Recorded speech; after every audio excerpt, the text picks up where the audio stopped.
ఐపీఎల్లో అత్యంత విజయవంతమైన జట్ల మధ్య పోరులో ముంబై ఇండియన్స్ పై చెన్నై సూపర్ కింగ్స్ దే పైచేయి అయింది. హిట్ మ్యాన్ రోహిత్ శర్మ 63 బాల్స్లో 11 ఫోర్లు 5 సిక్సర్లతో 105 పరుగులు చేసి నాటౌట్గా నిలిచి సెంచరీ కొట్టినా కూడా ముంబైకి ఓటమి తప్పలేదు.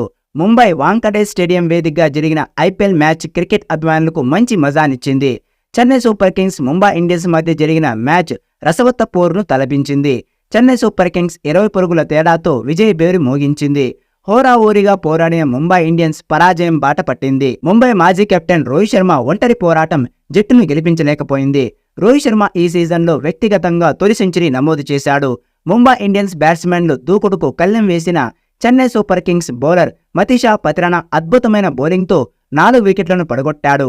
చెన్నై జట్టు విజయంలో కీలక పాత్ర పోషించి player of the match award అందుకున్నాడు.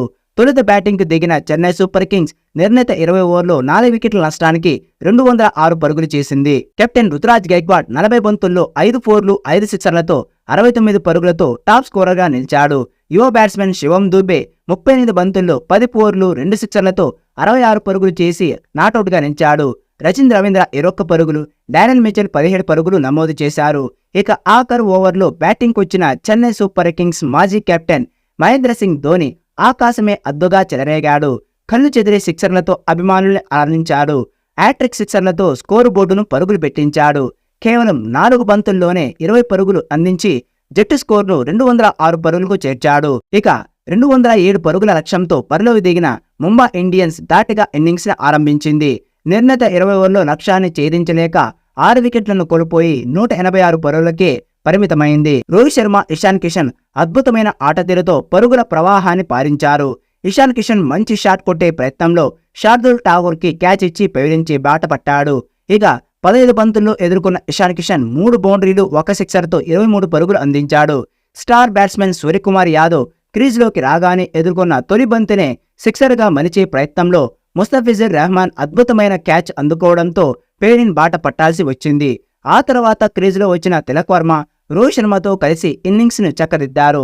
ఇద్దరూ కలిసి విజయ తీరం చేర్చాలని ప్రయత్నం చేశారు. మంచి షాట్ కొట్టే ప్రయత్నంలో శార్దుల్ ఠాకూర్కు క్యాచ్ ఇచ్చి వెనుదిరిగాడు తిలక్ వర్మ. ఇక ముంబై ఇండియన్స్ కెప్టెన్ హార్దిక్ పాండ్యా 2 పరుగులకే వెనుదిరిగాడు. ఆ తర్వాత వచ్చిన టిమ్ డేవిడ్ పదునైన షాట్లతో 2 సిక్సర్లతో స్టేడియం హోరెత్తించాడు. 5 బంతుల్లో 2 సిక్సర్లతో 13 పరుగులు చేశాడు. ఆ తర్వాత క్రీజ్లోకి వచ్చిన మహమ్మద్ నబీ రోహిత్ శర్మతో కలిసి జట్టు స్కోర్ను చక్కదిద్దే ప్రయత్నం చేశారు. అయినా కావలసిన పరుగులు పెరిగిపోవడం, రన్ రేట్ పెరిగిపోవడంతో ముంబై జట్టు ఓటమిని చవిచూడాల్సి వచ్చింది. ఇక ఈ మ్యాచ్లో సిఎస్కే అద్భుతమైన విజయాన్ని సాధించి 8 పాయింట్లతో పాయింట్స్ టేబుల్లో 3వ స్థానంలోకి చేరింది.